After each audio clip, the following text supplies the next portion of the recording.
الجمعة هذه خليتكم تختاروا شخصية الأسبوع، كل واحد منكم شكون يرى اللي هو شخصية الأسبوع. نذكروا لشخصية الأسبوع مش بالضرورة شخصية عملت نجاح أو يعني حاجة تذكر وهي إيجابية، هو شخصية اللي خلق الحدث في الأسبوع. نبدأ معك عميد.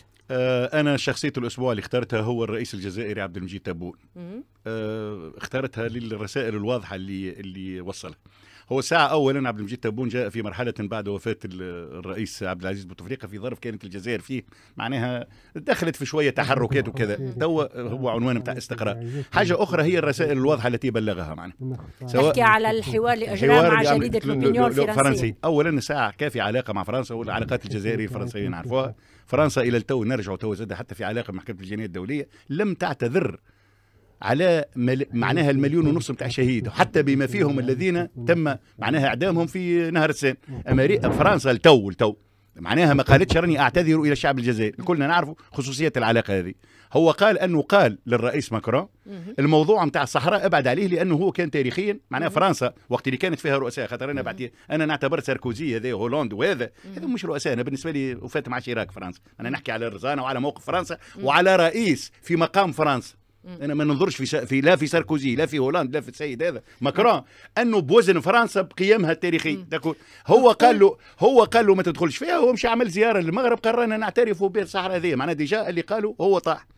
الحكايه الاخرى هو في علاقه بالقضيه الفلسطينيه. كان واضح الموقف هذا، في اعتقادي اوضح موقف قالته الجزائر. قال ان الجزائر مستعده للتطبيع في حال قيام دولة فلسطينية وعاصمتها القدس باعتقادي الشرقية. هذا هو ما يتناسب مع القرارات الدولية. هي تو يحبوا يتحايلوا هاي صفقة القرن أو ترى شنو هو القرارات الدولية. احنا عطينا نطبق القرارات الدولية تو نمشيو فيها الحكاية دي. حاجة أخرى قد زاد راني أنا لا أرغب في أني باش نمدد في مرات أخرى، اعتبر هو أنه قال التصريح هذا حسب الدستور الجزائري راني باش نكون متواجد هنا. وهذا هو كانت واضحة المواقف هذه وكانت صريحة. وحاجة أخرى حاجة أخرى زاد ما تم تداوله في الإعلام هو الزيارة اللي باش يقوم بها وزير الخارجية الجزائري إلى سوريا. في اعتقادي اليوم زاد في اعتقادي من البراغماتية السياسية أنك تتعامل مع الواقع اللي هو موجود اليوم. وبارامون زاد الحاكم الجديد في سوريا يتبع في سياسة أردوغان صاحب الناس الكل، عنده معناه تصفير الخلافات، والناس الكلها مشى السعودية مشى لغيرها، هو قابل الناس الكل. معناه في اعتقادي هذا زاد اليوم معطى جديد يدخل في تضيف حاجة ولا شخصية الأسبوع؟ شخصية الأسبوع بالنسبة ليك أنا والله جينجل.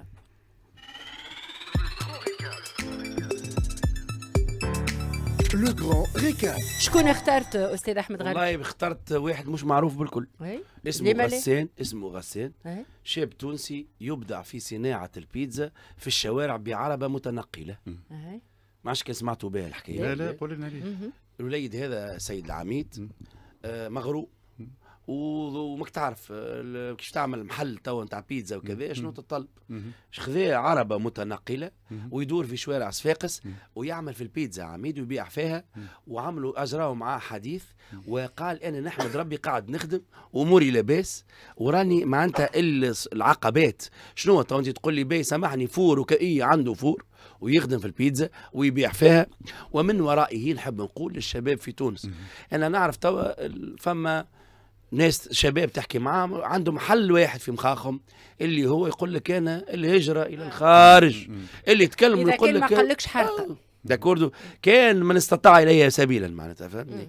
فبحيث فما راهو صحيح كل واحد عنده طموحه اللي يحب يعمل، لكن راهو نجموا باشياء بسيطه نجموا نصنعوا مستقبل. راه ما نقفوش هو وغيره. احنا توا اكل عام فما واحد نحاولوا كل برويته في رمضان تتذكروا عميد ما نسميش خاطر توا ولا معروف ياسر. السيد هذا عمل امبراطوريه نتاع ريستورانات ولا تو يخرج نشوفوا فيه في الانستغرام في التيك توك ويعطي فينا في الدروس وكذا. يا خويا بصحته خدم على روحه وعمل فلوس. فراهو المستحيل راهو مش تونسي. نجموا يا شباب ابسط الافكار تنجم تولي كيف هذاك وهذاك واللي عمل فلوس فلوس واللي عمل كذا. حاولوا تخموا خارج الصندوق. صحيح كل اللي عنده طموح يبي يخرج، اما ما يسالش. خموا راه مازلنا نجموا نخدموا، مازلنا نجموا نبدعوا، مازلنا نجموا بابسط الامكانيات نصنع مستقبل افضل. فقط يكون هذايا في نطاق القانون، وينجم غسان ومن كيما غسان يدخل في منظومه لوتو انتربرونور ولما لا، ويكون عنده تغطيه حاجه مزيانه وكذا. وفي تعليق على الكلام تاع السيد العميد، انا موافق راهو انه الارصفه تم معناتها احتلالها وكذا، لكن زاد مريم راهو كي نمشيو للخارج نحن راهو في قلب باريس في شانزليزيه نلقاو قهاوي زاد ماخذين الرصيف عنده 10 متر 10 متر. هنا تعمل رصيف بنص متر ومكسر. مالا نرجعوا للبلديات نقولوا لهم مالا كبروا في الرصيف باش نجموا نخليوا العباد زاد حتى هذاك. ما تعرف فما لوربانيزم نتاع المدن في تونس اللي انت تعمل طريق صغير عرضه طوله 6 متر الكراب يمشي ويجي، وتعمل مجموعه من المحلات التجاريه ولا ويمشي يحطوا الناس معناتها ما زاد. شنو التصور اللي ماشي مريم؟ حتى احنا الفضاءات كيفاش خذوها الرخص؟ حتى مش كيفاش بقداش خذوها الرخص؟ قداش خلصوا عليها؟ هاو صحيح. انت تو البلديه تخلص راهو باش تاخذ واحد بيان سور مش كلهم تكليلك. انت حتى البنايات الكبرى اللي عملناها جديد في علاقه بالبحيره 1 و2 و3 و5، اخر حاجه يخموا فيها هي باركينج. اي وخر يلزموا يستغل اي متر خاطر هو يخمم فيها في الحكايه ذيك. هذه الاولانيه. اي زاد الصغار هذوما كي يشوفوهم ما فيها باس، احنا مسؤولين زاد موجودين غادي نعيطوا لهم نقولوا يعطيك الصح. انت مش تحب نعاونك؟ خلينا نعطيك بلاصه بعيده على كذا. انا نعطيك توره، وانا تو نعرض في عباد، انا ثم 3 ولا 4 بلايص انا في العاصمه نصاب موجود منظم، وانت حضرت معايا على واحد منهم وبعيده نخدم على روحه ونضيف مشيت سي خليفه نحب ناخذهم رخصه بعيده ويخدم على روحه معناها. اجى اليوم يجي غدوه ما عطاو حتى رخصه. ستركتور ليجير ما بناش. لا بربي يسيبوا على الابتيات يخليه يعمل. غيروا القوانين، غيروا تخدم على روحها. تحب كما قال كلمة عميد أستاذ، كلمة خارج الصندوق out of the box. احنا نتعاملوا مع الدولة مع التغيرات اللي عايش فيها العالم هذا الكل مع قوانين بالية بتصورات قديمة، ونحبوا نغيروا نبنيوا تونس 4.0. مش معقول. انت ما تثبتش أستاذ الوليدات هذوكم اللي في العطلة في صفاقس في الكازين جابوا واحدة هكا كرفان وريقلوها على محلاها وعلى ما شابه، جاو فكوها وقتها كان بضغط اعلامي ما حكينا عليهم باش يرجعوا لهم. هي انت هونك بحذاه الاخر عامل نصبه متخلفه ما عملتهالوش. تلاقوا الصغيرات هذوما قربوهم ليكم انتم.